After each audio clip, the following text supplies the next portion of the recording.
Assalamualaikum warahmatullahi wabarakatuh. Waalaikumsalam. Nama kakek Mustamar, nama cucu siapa?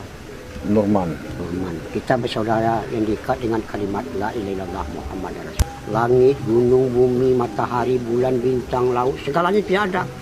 Yang ada itu Allah, semuanya diadakan. Dunia kecil, Allah yang maha besar.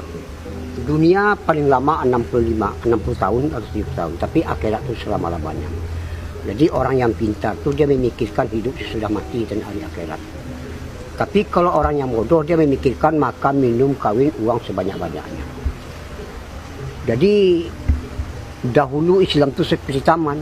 Karena dakwah dijalankan yang dicontohkan Nabi menjumpai umat tanpa diundang, tanpa minta upah. Tidak mengajak kepada organisasi, kelompok dan golongan.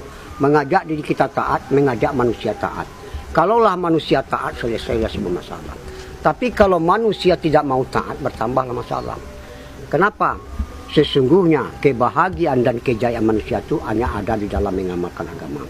Baik dia orang kaya, orang miskin, kota, desa, penjabat, rakyat. Kalau mereka mengamalkan agama, inilah orang yang berhasil yang sementara dan berhasil di akhirat selama-lamanya. Kalau dia mengamalkan agama, selesailah semua masalah. Tapi kalau mereka tidak mau mengamalkan agama, bertambahlah masalah. Dan sekarang Islam itu sudah seperti hutan belantara. Kenapa? Karena dakwah sudah lama ditinggal. Banyak saudara kita sekarang mengaku Islam tapi nggak mau mendirikan sholat. Banyak wanita perempuan kita sekarang mengaku Islam tapi nggak mau tutup aurat. Satu rambut, satu dosa. Orang wanita Islam sekarang sudah banyak bangga pakai celana ketat, baju ketat, menampakkan tubuh. Itu alias bertelanjang. Allah. Merancang orang laki-laki. Kalau kita bilang sama dia ini model katanya. Ini salah siapa? Ini bukan salah penjajah, bukan salah ulama, bukan salah ustadz, bukan salah kiai. Ini salah kita karena kita tidak mau lagi menghidupkan dakwah. Jadi usaha dakwah ini usaha heran karena sudah lama ditinggal. Orang kalau belum ikut usaha dakwah dia heran melihat orang dakwah. Apa kerja orang dakwah? Tapi kalau orang sudah ikut dakwah, dia heran melihat orang tidak mau dakwah. Tidak ada pekerjaan yang lebih besar dari pekerjaan dakwah. Kerja dakwah ini kerja Nabi. 124 Nabi dan Rasul kerjanya dakwah. Mengajak manusia taat kepada Allah. Ucapkanlah la ilaha illallah. Kamu akan sukses, kamu akan berjaya. Jadi hakikat la ilaha illallah taat kepada Allah. Barang siapa taat kepada Allah, dunia akan berkhidmat kepada Allah. Jadi barang siapa istiqomah dalam dakwah, penduduk langit dan penduduk bumi akan berkhidmat kepada mereka. Barang siapa istiqomah dalam dakwah, sorga akan rindu kepada mereka. Barang siapa istiqomah dalam dakwah, kalau dia mati nanti Allah yang akan mencabut nyawa. Ini hadis kudusi. Hadis kudusi. Jadi dakwah ini Masya Allah. Walaupun kita punya perusahaan 10 buah, 15 buah, 5 buah, itu nggak dipandang oleh Allah. Tapi kalau usaha dakwah ini sepagi sepetang kita di dalam Allah, lebih bagus daripada dunia dan keisinya. Ini kebesaran pahala dakwah. Jadi kerja-kerja dakwah ini kerjanya sedikit tapi hasilnya besar. Kalau kerja dunia, kerjanya berat, hasilnya sedikit. Istri kita kalau nggak diajak dakwah, dia pandangannya dunia. Pandangan dunia ini sifatnya menipu. Sekarang banyak orang tergoda oleh dunia, ibadah ditinggal. Padahal di dalam perintah ada kejayaan, ada kebahagiaan dan ada kebaikan. Jadi wanita ini dimuliakan oleh Allah 7 surat yang terpanjang di dalam Al-Quran An-Nisa.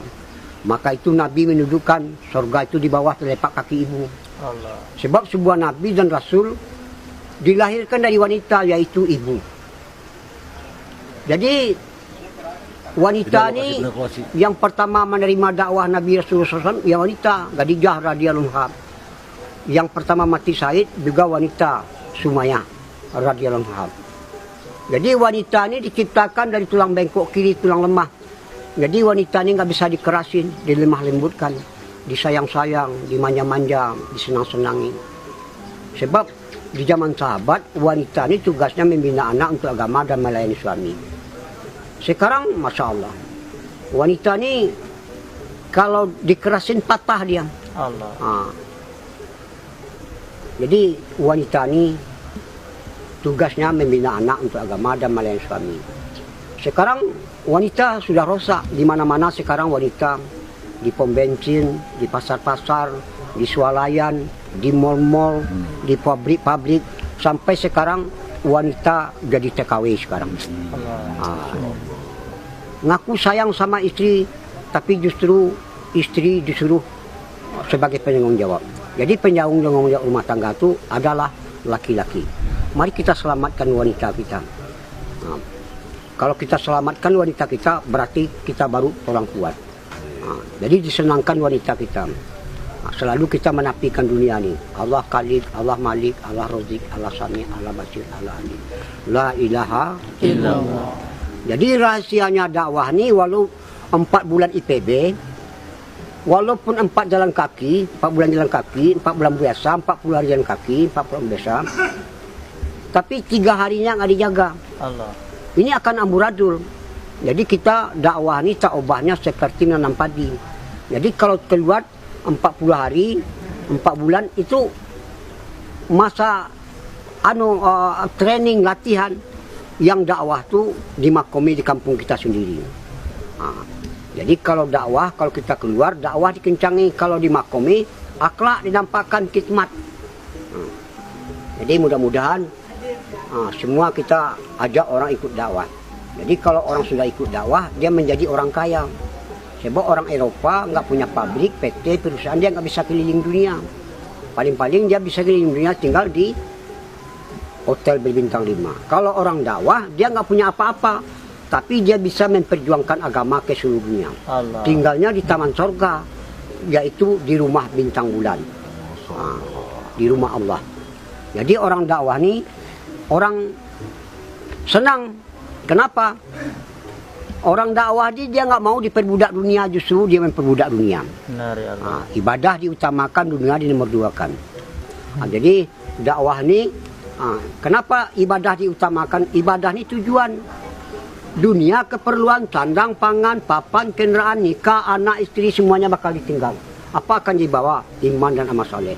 Maka itu Allah berfirman, aku tidak melihat hartamu, aku melihat hati dan amalanmu. Nanti di surga aja banyak orang menyesal.